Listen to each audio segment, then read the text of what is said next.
everyone, this is HOA Fight Club and I'm Raylene Schifano.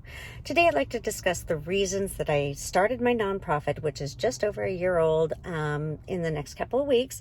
And I think it's kind of exciting that people understand that I do help people for free. This is not just a ploy to get people to, listen to me or follow me. I really, truly want to help people understand their CC&Rs and the laws and protect their home. Your home is your sanctuary. When you purchase your home, you're given thousands of documents and you only have so many days to go through the CC&Rs and deny because of them. I wish that most people would contact me before they buy a home and have me review their CC&Rs. I'll do it for free. I will help the association. If an association called me and wanted help because they didn't understand their CC&Rs, and I would help them for free. So it's not just homeowners that I'll help, but I want to protect your investments. When attorneys help an association, they charge them thousands of dollars, which is not the association paying for it. It's the homeowners that are in the association that are paying for it. So if a board has an attorney on retainer, that is just a waste of homeowners' money, and they could get the advice and the opinions for free. If boards would learn how to follow CC&Rs, then I guess we wouldn't be in the situations we were in, because most of the time I find that it's not the homeowner that's in violation of the CC&Rs, it's the board or the attorneys.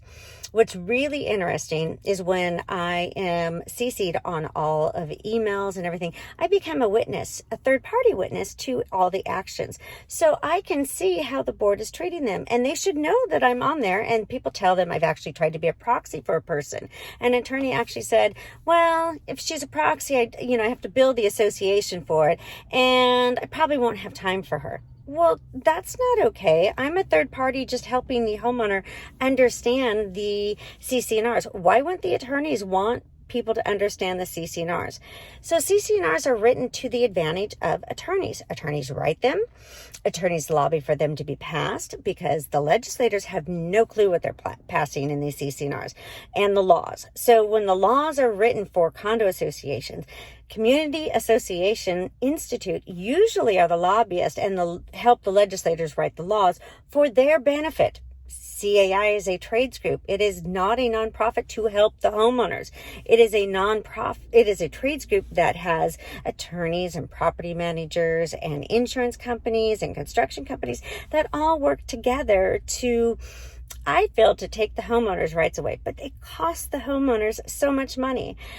And then we won't even talk about the conflict of interest that they should have with representing an association. Because if you're a CAI member, you have to do what's in the best interest of CAI.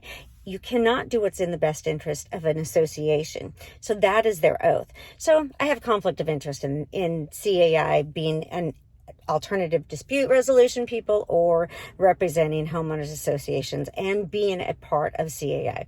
So we can discuss that part later. But I want to make sure that homeowners know their rights. So I do it for free. When a homeowner contacts me, I tell them my opinions. Some homeowners are in violation of the declaration, but the process that they've been through maybe isn't being done right. So if your process is not followed, then that is a violation of the CC&Rs. So if the board doesn't follow the right process, and they're in violation of the CC&Rs, so they need to be held responsible for the actions that they take towards a homeowner. Whether the homeowner's in the right or the wrong should be determined in a hearing, and that hearing should have due process, and that homeowners should know their rights. And that is the biggest problem I find in this whole thing, is that homeowners do not understand their rights. So that's my duty. My duty is to the homeowner understanding everything that they bought into. And when that homeowner is suffering, I feel like somebody needs to help them. When I was suffering in my association, oh my goodness, 6 years I suffered. I had nobody to turn to, nobody to say, hey, if you write a letter like this, this is what will happen. Hey, if you do this, this is what will happen. I had to find out everything on my own. I did find people on the internet like George Starpoli and a few other people that have been fighting HOA forever. And then I found a few Facebook groups. So that's a really good way of finding people that are fighting HOA tyranny. is on, the Facebook. So just use those. But I hope when people Google HOA, that HOA Fight Club comes up so that you can understand your CC&Rs. You can have somebody look at them. You can discuss things with me. Everything that you do is for free.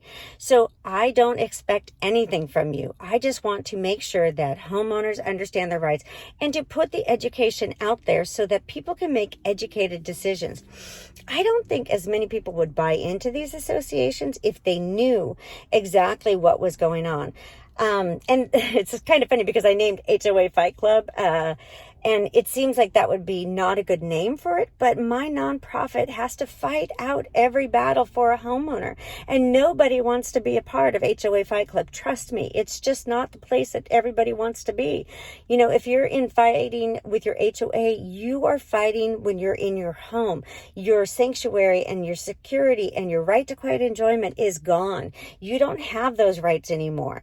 And I don't even know how it becomes legal for people to have those rights. And if people knew what the legislators were passing, they would not let it go.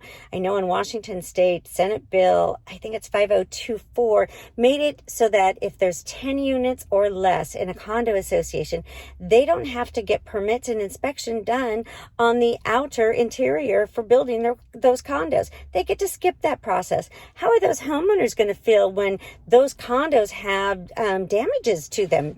I just feel like we are just not looking at what's best for associations, but we are looking for, the legislators are looking for, I shouldn't say we, the legislators are looking for things that help developers, things that help contractors, things that help attorneys, things that help property managers, things that help insurance companies. But none of that protects the homeowners. Nothing that the laws have done have protected the homeowners. The only thing that I've been able to get passed is the bill to make it impossible for an attorney and association to foreclose for fines and fees in Washington State. So that is something that I've really worked hard on, because I do not think that you should be able to foreclose for fines and fees. That's how people were being put into foreclosure. An attorney and a HOA would fine the homeowner. Then that attorney's bill would go onto that homeowner's account, and that now is over a $3,000 account past due. So I just feel like everybody needs to understand what they're getting themselves into. There is no hidden agenda behind my help. I just want to make sure you know your rights and that there's a place that you can go, a person that you can talk to that understands what you're going through. I went through what you went through. I sued my association, and I had, a great settlement out of court, but I don't feel like it'll ever recover the damages that we've done. My husband is in, counseling from HOA syndrome, and myself have been going to doctors for anxiety, and all of that is just now coming out because we've, finally been able to think about healing ourselves instead of having to fight for our home. You don't realize that you don't have time to heal. You don't even have time to get therapy when you're fighting an association. And the damages that an HOA can do to a person is just astronomical. We need to make sure that we understand that HOA syndrome is real and that people go through a huge it ruins your life. So make sure that you do get help if you are in an association and fighting your association, because that does take a toll on a person. And that's why I want to be here to help you. That's why HOA Fight Club is a nonprofit, to help homeowners and associations not spend any extra money, but to be fair and understanding and to get the education out. All right, I'll see you on the next one.